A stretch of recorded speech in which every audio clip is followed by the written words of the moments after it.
Oke, bismillahirrahmanirrahim. Izin Pak Eka, Bu Nadia, teman-teman semua, kami dari kelompok D akan memaparkan tugas studi kasus yang telah kami kerjakan sama-sama, yaitu kasus Berkah Hijrah Pack. Berkah Hijrah Pack yaitu suatu usaha yang membuat tote bag ramah lingkungan. Nah, tapi sebelum itu, teman-teman, kita tentu dong harus memperkenalkan diri kita masing-masing. Yang pertama, saya Dezan. Saya Syahla Nabila. Saya Afif Nuraini. Saya Alisa Salsyatul Damian. Saya Anis Kusnia. Saya Putri Aulia Putri. Dan inilah kami Tim Detektif Kasus. Assalamualaikum warahmatullahi wabarakatuh. Oke, teman-teman, boleh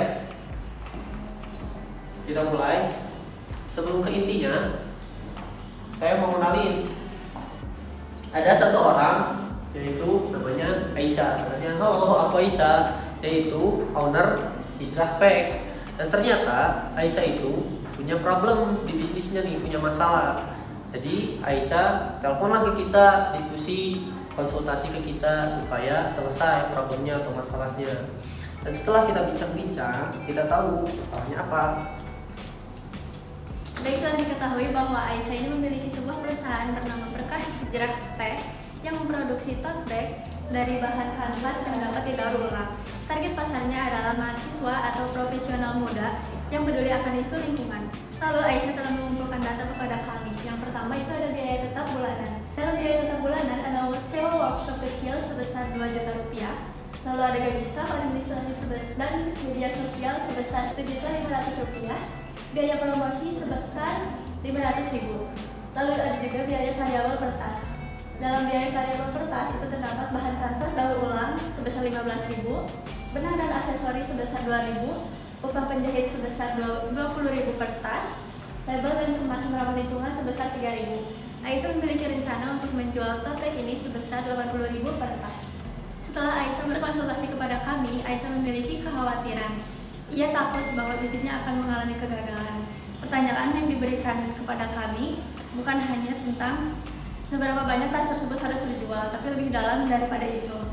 Bagaimana Aisyah bisa merintis usaha ini dengan langkah yang terukur, dengan penuh perhitungan sebagai bentuk ikhtiar, dan tetap pada nilai-nilai keislaman. Setelah kami bedah, kami memiliki hasil sebagai berikut yang akan dijelaskan oleh teman saya. Oke, nah berapa tas yang harus terjual oleh Aisyah?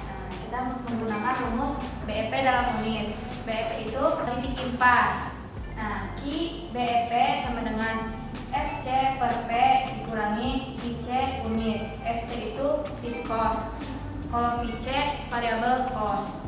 Kita masukkan 2 juta dari sewa golf sama ditambah 1.500.000 dari gaji staff ditambah 500 per 80 dikurangi 15.000 ditambah 2.000 ditambah 20.000 ditambah 3.000. 2 juta ditambah 1.500.000 ditambah 500 sama dengan 4 juta. 15.000 ditambah 2.000 ditambah 20.000 ditambah 3.000 sama dengan 40.000. 80.000 dikurangi 40.000 sama dengan 40. 4 juta dibagi 40.000 sama dengan 100 unit. Nah, biar Aisyah dapat balik modal sama titik impas, kita menggunakan rumus BEP dalam rupiah. Terus masukkan BEP rupiah sama dengan BEP unit dikali harga jual.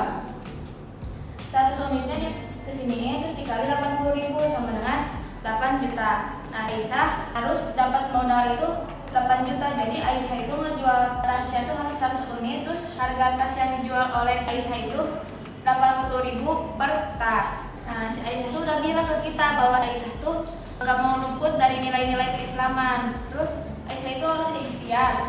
Terus menentukan jumlah produksi tadi 100 unit. Terus menentukan jumlah harga 80.000.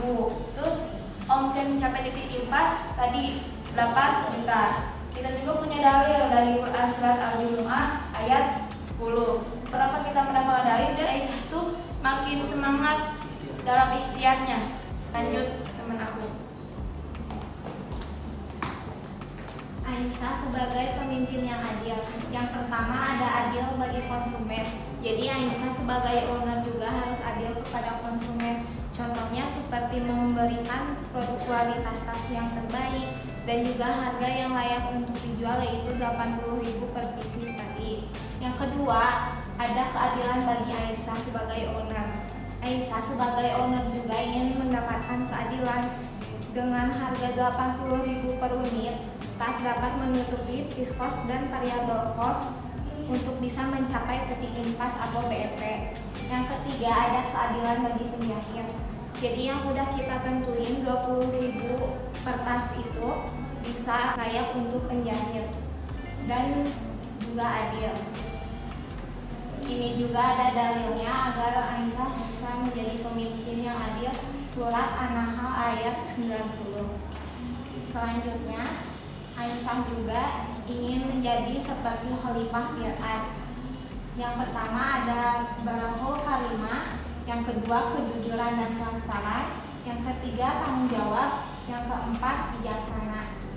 Di sini juga ada dalilnya surat Al-Baqarah ayat 30. Jadi kalau Aisyah ingin menjadi Khalifah fil ard, Aisyah harus nerapin keempat poin ini. Selanjutnya akan dijelaskan oleh Hafiz. Selanjutnya, misi bisnis Aisyah. Apakah Aisyah hanya mencari uang atau keuntungan? Nah, tentu tidak. Aisyah juga memberikan kemaslahatan umum, yaitu kebaikan untuk masyarakat dengan tidak mencemari lingkungan. Makanya Aisyah menggunakan bahan ramah lingkungan. Nah, jadi Aisyah membuat usaha ini bukan hanya untuk mencari keuntungan, tapi juga Aisyah ingin memberikan kemaslahatan umum. Oke, masukan terakhir itu ada kesimpulan. Jadi kesimpulan yang kita dapat itu pertama ada jumlah produksi. Jadi Aisyah, jumlah tas yang harus diproduksi itu sebanyak 100 unit. Terus kedua ada harga produk. Jadi Aisyah itu harus menjual 80.000 per tas. Dan yang ketiga ada omset. Jadi Aisyah itu harus meraih omset sebanyak 8 juta rupiah agar bisa mencapai titik impas atau BEP. Terus juga tadi Aisyah udah ngomong ke kita kalau dia tuh nggak mau membuat usaha itu terluput dari nilai-nilai Islam. Jadi kita memberitahu nih 3 nilai Islam ini. Yang pertama ada ikhtiar. Aisyah itu sebagai owner yang sudah menghitung jumlah produksi, harga produk dan omset dan juga berusaha itu sudah termasuk ikhtiar dia. Yang kedua ada keadilan. Nih, Aisyah sebagai pemimpin yang punya tim, yang punya karyawan harus berperilaku adil kepada karyawan-karyawannya. Dan yang terakhir ada khalifah. Khalifah Aisyah sebagai pemimpin ingin seperti Khalifah fil ard, yaitu pemimpin di muka bumi. Oke, yang terakhir ada ultimate goal. Jadi tujuan utama Aisyah itu bukan hanya mendapatkan keuntungan, mendapatkan uang, tapi juga tujuan utamanya ada kedua ini. Yang pertama ada kebaikan bagi kemaslahatan umum, dan yang terakhir ada menjaga lingkungan. Oke, boleh teman-teman. Oke, terima kasih atas perhatiannya. Terima kasih Pak Eka, Bu Nadia, dan teman-teman semua. Sekian presentasi dari kami. Mohon maaf bila ada kesalahan.